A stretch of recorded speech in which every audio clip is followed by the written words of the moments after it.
नमस्कार, मैं आपके साथ अंजना और आप देख रहे हैं बुलेट रिपोर्टर। आइए बढ़ते हैं आज की बड़ी खबर की ओर। रीवा जिले में स्थापित जेपी सीमेंट फैक्ट्री अंतर्गत HEW वर्कशॉप समस्त कर्मचारियों ने जमकर नारेबाजी की। कर्मचारियों ने वर्कशॉप प्रबंधन के ऊपर मानसिक रूप से प्रताड़ित करने का आरोप लगाया है।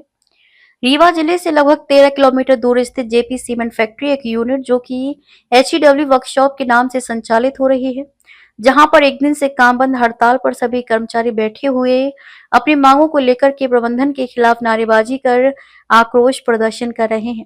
आपको बता दें कि कल एक कर्मचारी HEW वर्कशॉप में लगभग 300 फीट ऊंचाई पर चढ़कर के कूदने का प्रयास कर रहा था।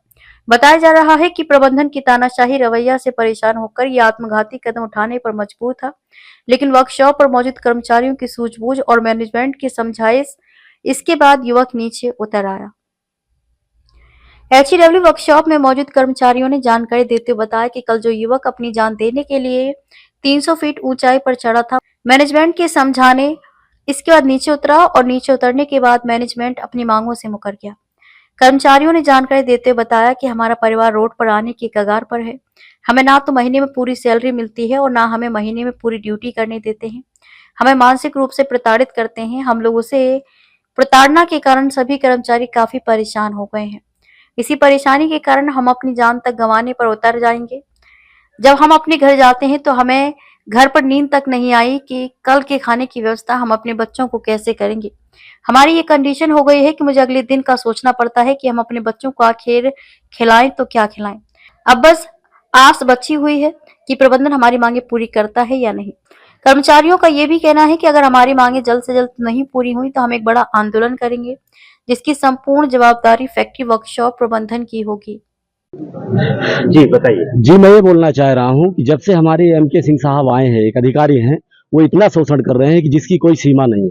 वो अपने रिश्तेदारों को 4 दिन में ला करके 5वें दिन भर्ती कर दे रहे हैं। हमारे यहाँ जो एक श्रमिक 20 साल से पड़ा हुआ है, वो आज भी ठेका में ही पड़ा हुआ है और उनकी पेमेंट जो सप्लाई में हमारे यहाँ काम कर रहे हैं कंटिन्यू 20 सालों से, उनके लिए कुछ नहीं किया जा रहा। जो इनके आदमी आ रहे हैं वो महीने 2 महीने में परमानेंट होकर के 40,000 50,000 तनख्वाह लगा करके उनको एम्प्लॉय बना दिया जाता है। अगर कोई भी सवाल करने हम लोग जाते हैं अधिकारी मैनेजमेंट से तो ये सीधा एक ही जवाब देते हैं कि करना है तो करो, नहीं तो हम बाहर कर देंगे।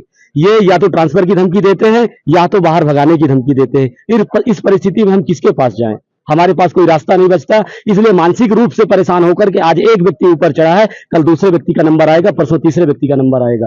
तो मैनेजमेंट जब तक हमारी बातों को नहीं सुनेगा तो हम कंटिन्यू इसी जगह पे इसी तरह बैठे रहेंगे। आवश्यकता पड़ी तो सारे आदमी एक साथ जान देने के लिए तैयार हैं, क्योंकि इस तरह हम मानसिक रूप से परेशान हो चुके हैं कि न बच्चों को पढ़ा पा रहे हैं, न फीस दे पा रहे हैं, न तो अपनी बीमारी दूर कर पा रहे हैं। इनके पास अगर बात करने जाओ तो ये तानाशाही बताते हैं। एक अमित शर्मा करके हैं, उनके पास एक बार मैं गया था, उन्होंने बताया कि तुमको नौकरी करना है तो करो, नहीं तो मैं तत्काल बाहर कर दूंगा। तो अब कर रहे हैं आप यहाँ मेरे को हो गया 12 से 15 साल हो गया। मैं पहले ठेकेदारी में था, ठेकेदारी से एम्प्लॉय हुआ हूँ यहाँ पर। तो इस परिस्थिति में मुझे क्या करना चाहिए? आप लोग ही बता दीजिए कि हम लोग जान ना देंगे तो क्या देंगे? अपने परिवार को बचाने के लिए क्या करें? सब लोग एक साथ मरे कि अलग अलग करके मर जाए, ज्यादा बेहतर है। मतलब आप तो कहने का मतलब है कि यहाँ जितने भी कर्मचारी कर रहे हैं यहाँ से एक पहला व्यक्ति चढ़ गया, वो पहला जरूर था, लेकिन वो थोड़ा मानसिक रूप से प्रताड़ित किया जाए। वो पहला व्यक्ति था कि जो बच गया, जिसको थोड़ा संभलने का मौका मिल गया। कोई दूसरा व्यक्ति होता तो अभी तक जान दे दिया होता। वो इसी प्रताड़ना के कारण 2020 से हमारा VSA इस कंपनी ने बंद करके रखा है। हमने बार बार आवेदन दिया, बार बार गए, हर एक आदमी गया, इसने सिर्फ शोषण किया। एक ही धमकी देता, हम बाहर कर देंगे। अरे बाहर कर दोगे, हम मरने के लिए तैयार है।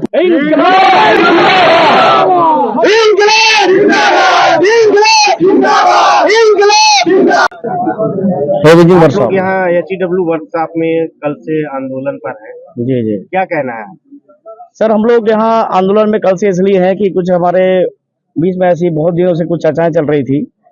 वेतन को बढ़ाने के लिए जो चर्चाएं हमारे बीच में चल रही थी, ठेका मजदूर का PF काटने के लिए और ठेका मजदूर को स्थायी रूप से जो 5 साल से ऊपर हो गए हैं उनको स्थायी करने के लिए, ऐसी कई मांगों को लेकर कई वर्षों से हमारे बीच में चर्चाएं चल रही थी मैनेजमेंट के बीच में, पर उन्होंने अभी तक नहीं किया इस चीज को और काफी परेशान थे सब लोग।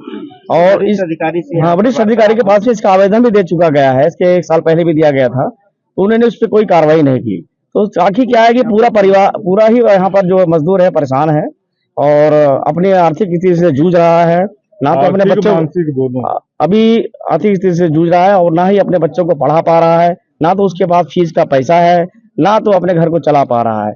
कई साल 20-20 साल से लोगों को यहाँ हो गया, जिन्हें 18,000 15,000 से काम करवाया जा रहा है और अभी तक कुछ भी नहीं, जिससे क्या है कि कुछ मानसिक चीजें आदमी के अंदर में आ गई है, जिसकी वजह से हमारे यहाँ कल एक ऐसा हादसा होने से बच गया जो मजदूर के द्वारा बचा लिया गया है, जिसे तो आज हम उसी के विरोध में आंदोलन पर तैयार हुए हैं कि हमारी मांगों को पूरा किया जाए और तत्काल इस पर कार्रवाई की जाए। नहीं, कल सुनने में आया है कि कोई श्रमिक काफी दुखी होकर के हाँ, वो ये हमारे बगल में है, इनसे है जो दुखी थे तो इनके द्वारा वो ऊपर चढ़ा गया था कि मैं अब नहीं बचूंगा, मेरे फीस नहीं पटा पा रहा हूँ, मैं बहुत प्रताड़ित हूँ, मेरे पास पेट्रोल आने जाने के लिए पैसा नहीं, मैं नौकरी नहीं कर पा रहा हूँ।